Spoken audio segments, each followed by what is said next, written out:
Somewhere in the United States, a man opens his computer.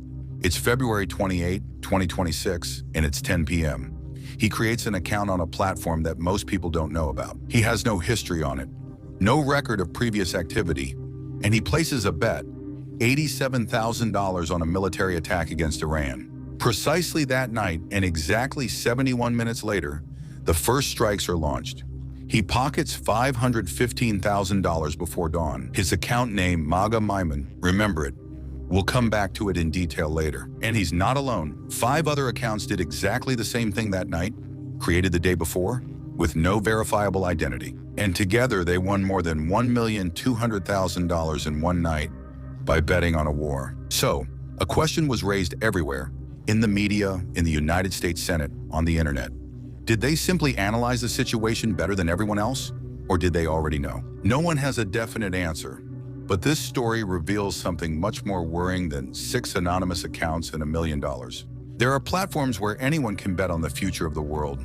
A war, an election, the fall of a government, the death of a leader. And behind this business, which is already worth billions of dollars, hides a much darker reality. That of a system where information can be manipulated, where political decisions become financial opportunities, and where the danger doesn't come from where you think.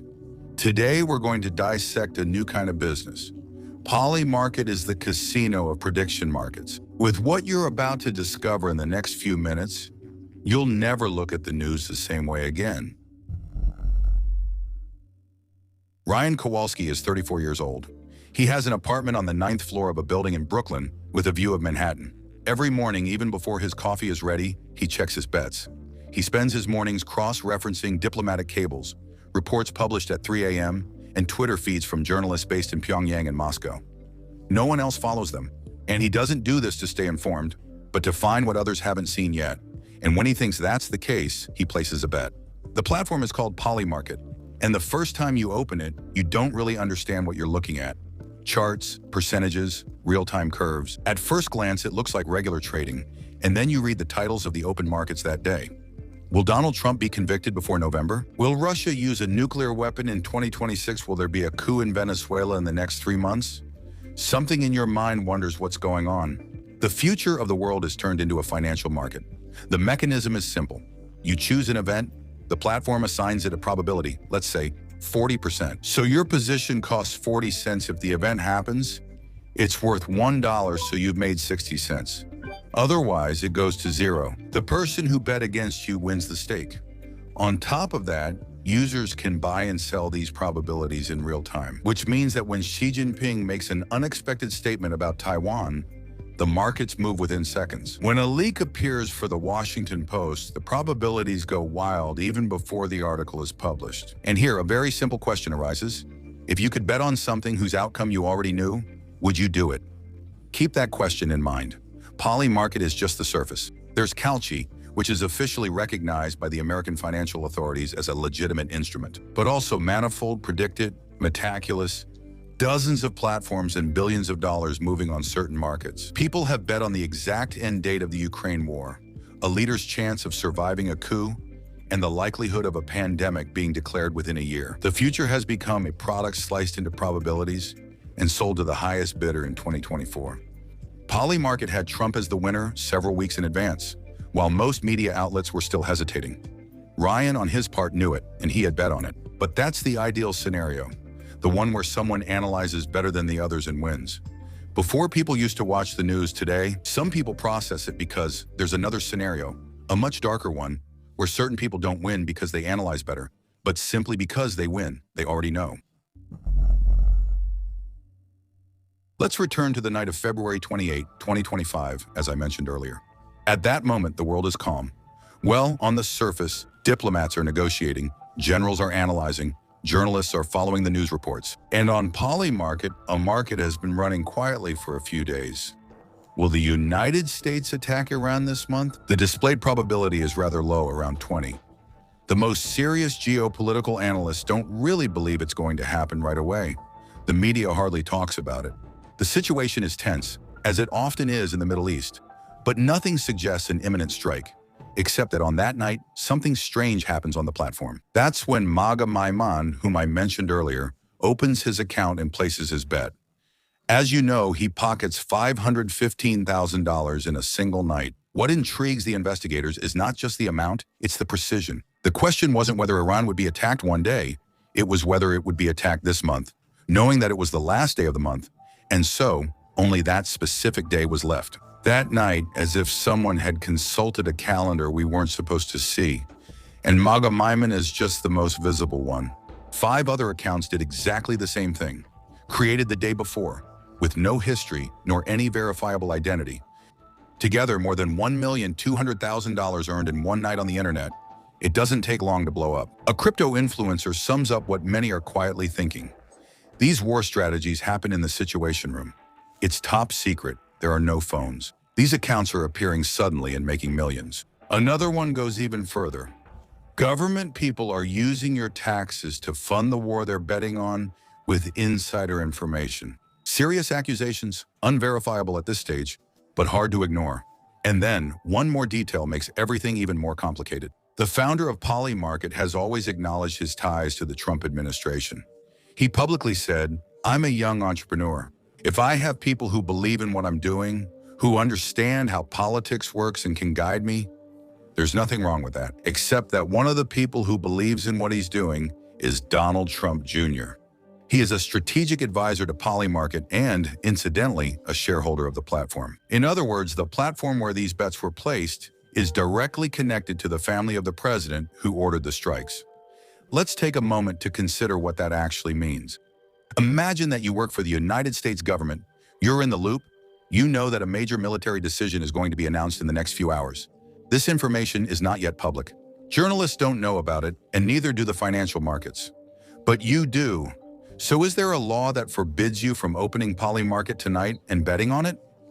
The answer is no. And it's exactly this legal loophole that has set off a firestorm in the United States Senate. Chris Murphy, who is a senator, didn't mince his words. According to him, if we let these platforms operate without regulation, decisions made in the Situation Room will no longer be guided by national security. Instead, they'll be guided by how much money some people can make from them. Several colleagues have called for Polymarket to be shut down. The White House declined to comment, but since the Iranian incident, Polymarket has become even more active. The volumes have skyrocketed because, paradoxically, the scandal attracted new users, which brings us to the question that no one is really asking yet. What if the real danger isn't that some people are betting with insider information, but that the markets themselves start influencing the decisions? To see what's dangerous in this story, you need to recognize its brilliance. Ignore the scandal for now. 1 second, in 1988, an American university launched a market where ordinary people could bet on the outcome of the presidential election. Professional pollsters looked down on this, except that this market outperformed the polls in almost every election for 20 years. The reason is simple. When thousands of people analyze a situation with their own money at stake, the average of their predictions is more accurate than the opinion of any expert. That's what they called the wisdom of crowds. In 2024, Polymarket had Trump as the winner weeks in advance, while cable news network was still hesitating to take a stance on decisions by the United States Federal Reserve or geopolitical crises. These platforms, on the other hand, see it coming hours before the first news reports. For these supporters, Polymarket is not a casino. It's a thermometer. It measures what the world really thinks without any filter or political agenda. But here's the problem. A thermometer measures the temperature. It doesn't change it. A market, on the other hand, can be manipulated. Imagine a hedge fund injecting $50 million to artificially raise the probability of a conflict to 80%. Bloomberg reports the figure. A senator mentions it in an interview.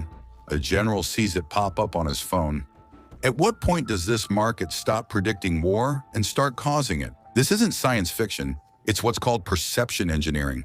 Placing massive positions, not to win the bet, but to steer reality toward the desired outcome, creating panic so that it becomes real. And the most terrifying thing about all this is that, legally, nothing forbids it. Did we create a tool to read the future or a tool to write it? This question brings us to the most uncomfortable part of this story, the part that concerns you directly. This morning, even before opening your curtains, you checked your phone. You scrolled past a headline about Iran, about Trump, or a crisis on the other side of the world. You clicked. Maybe you searched Iranian missile on Dubai on Google to find out more. You thought you were just consuming information, but on Polymarket, someone is watching you. When millions of people search for the same thing at the same time, the algorithms detect it. When a topic blows up on social media, traders adjust their positions in real time. Collective panic is no longer just a feeling, it's a market signal. Your attention is data, and these markets turn that data into probability, into money, into bets. You don't need to have an account on Polymarket to be part of the system. You're already in it. For centuries, information flowed from events to people. Today, the direction has reversed. What worries you goes up to the markets, which turn it into probabilities. These probabilities influence political decisions. Those decisions create events, and those events come back to you as information. The loop is closed, and you never chose to be part of it.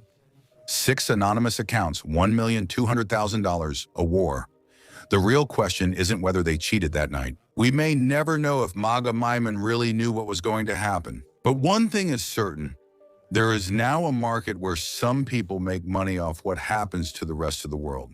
While bombs are falling somewhere, others are simply watching their profits appear on a screen. The next time a crisis breaks out, you won't just wonder what happened. You'll ask who had already bet on it. Because deep down, Polymarket is based on a very simple idea: betting on the future. A bit like Marvel Studios, which bet on an actor who allowed them to make billions and conquer the world. Before a series of decisions and a movie destroyed his future, as you can see in the video.